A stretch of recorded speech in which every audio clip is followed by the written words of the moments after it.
I studied silversmithing and jewellery manufacturing, and my favourite part of the course was filing, and being able to file and file and polish.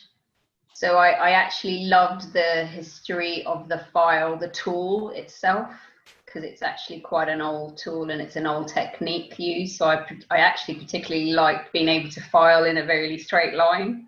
So it's quite fun. And polishing is very satisfying.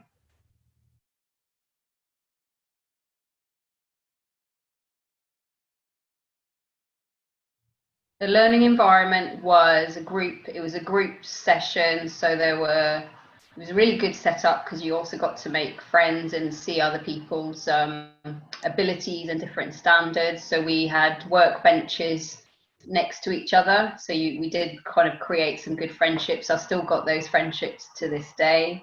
It was the first time I'd worked at a bench as well, so that was also really good setup. Lots of attention from the tutors, and the location was really good to get to and really easy for me, especially doing a part-time course coming from work. So it was really good location.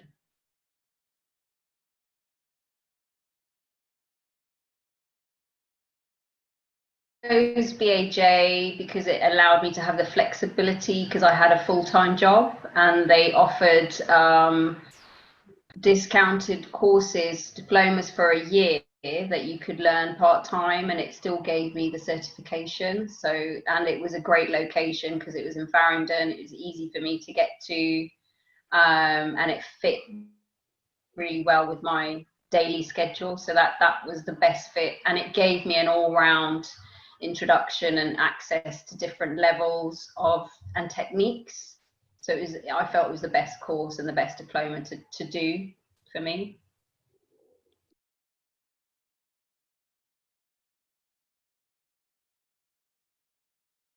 Memory, when I first made a box ring, and the process of technically drawing that, doing some research, learning the research aspect and design aspect, and then seeing everyone's output and sharing in where our inspiration came from was actually a really nice way of bonding as a group. So that was a really nice day.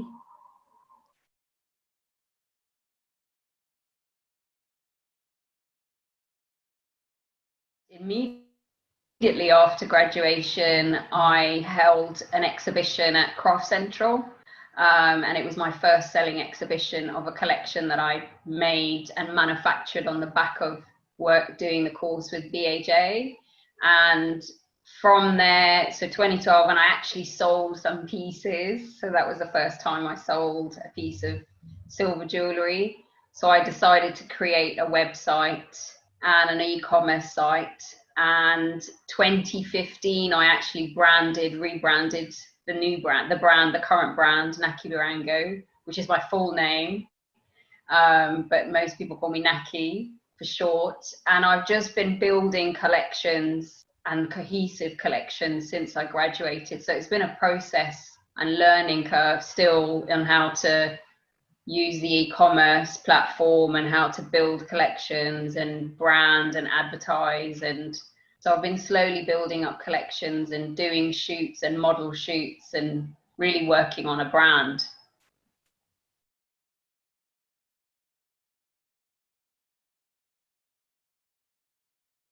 We learned at BAJ gave us, there were 6 modules, 6 to 7 modules that we learned skills for. That was working at the bench, filing, polishing, stone setting, different types of stone setting, forming and doming, polishing and soldering. So it allowed me to understand the manufacturing process from A to B, steps one from design concept.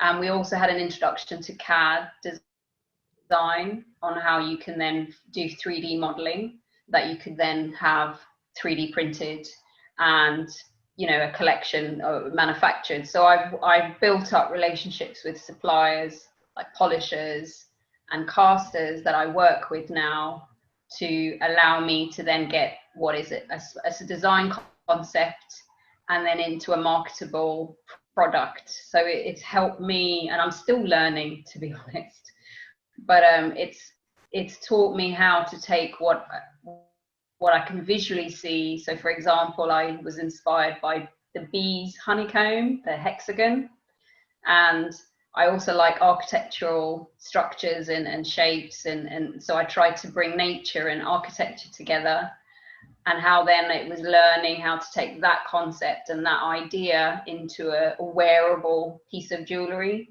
that somebody might want to wear. So I wouldn't have been able to do that had I not done the course with BAJ and kind of built that skill set. I wouldn't have known even how to start that, to be honest.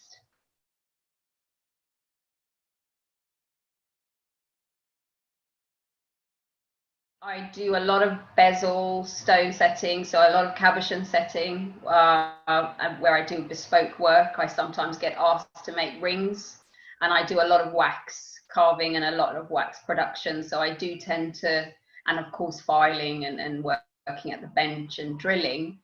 But I work a lot with wax, and I work a lot with cabochons at the moment. I'm not great at gypsy settings, the really small settings that are flush on a piece of metal. I found that quite difficult at BAJ. It was quite frustrating for me. So I still have things to learn, which is fascinating, and it's great because you will always learn with jewellery. You're always learning something new. But cabochon settings is something I'll always do, wax carving.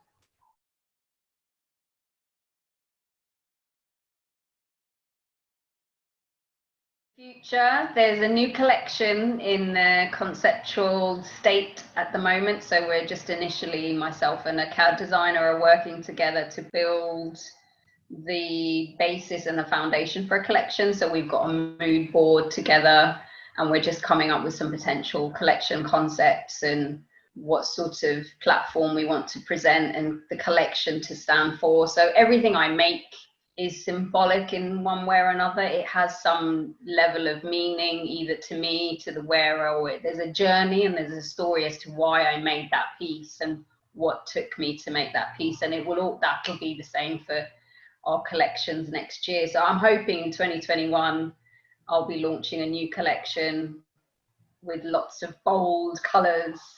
Yeah.